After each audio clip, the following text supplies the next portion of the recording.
Hi there, Silvio here, your English teacher, and today we are gonna go to our lesson number 297. Let's go. In today's class, we are gonna be talking about the past. So let's go. Nas duas aulas anteriores, você aprendeu como que você consegue falar sentenças no futuro, mesmo que você não esteja utilizando verbos no futuro. Você pode utilizar verbos no presente ou no futuro para expressar essas ideias no futuro. Na primeira aula, há 2 aulas atrás, você viu um resumo pequenininho das regras, utilizando das regras gramaticais, principalmente aquelas que envolvem os verbos, na verdade, basicamente só as que envolvem o verbo, utilizando sentenças no presente, no futuro, que expressam ideias no futuro. E na aula passada, na aula de ontem, você viu um texto em que nós utilizávamos todas essas, ou na verdade, boa parte dessas possibilidades. Vimos um texto que expressa basicamente a ideia do futuro.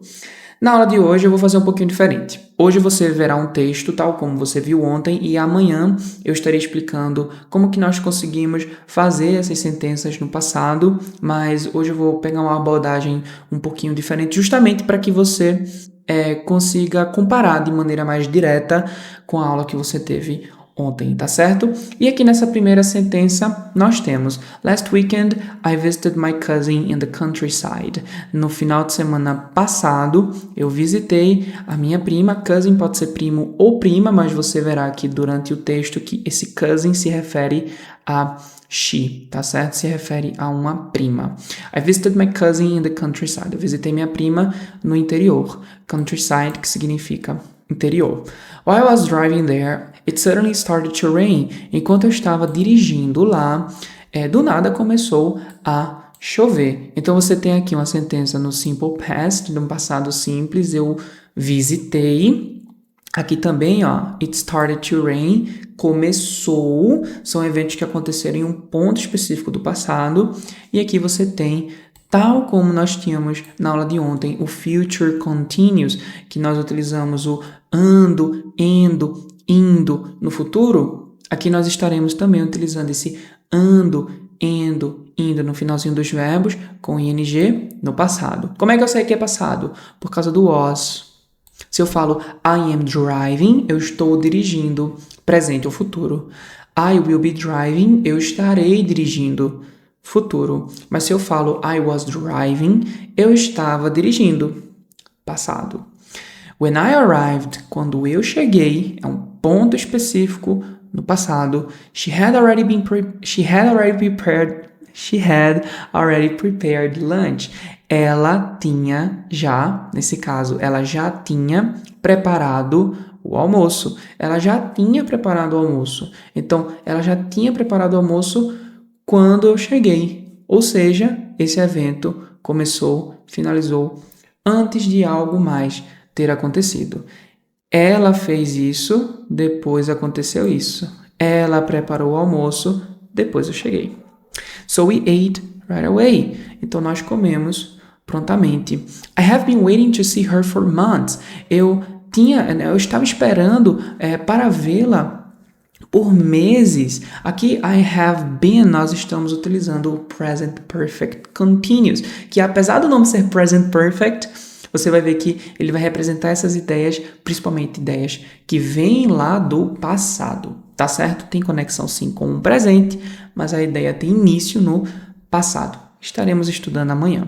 So it was great to finally catch up. Então, foi realmente bom finalmente encontrá-la. Catch up é uma outra forma de como se fosse uma reposição daquilo que você porventura não tinha, tá certo? Então você fazia muito tempo que não encontrava com a sua prima e aí você conseguiu finalmente encontrá-la, conversar com ela e aí foi um catch up.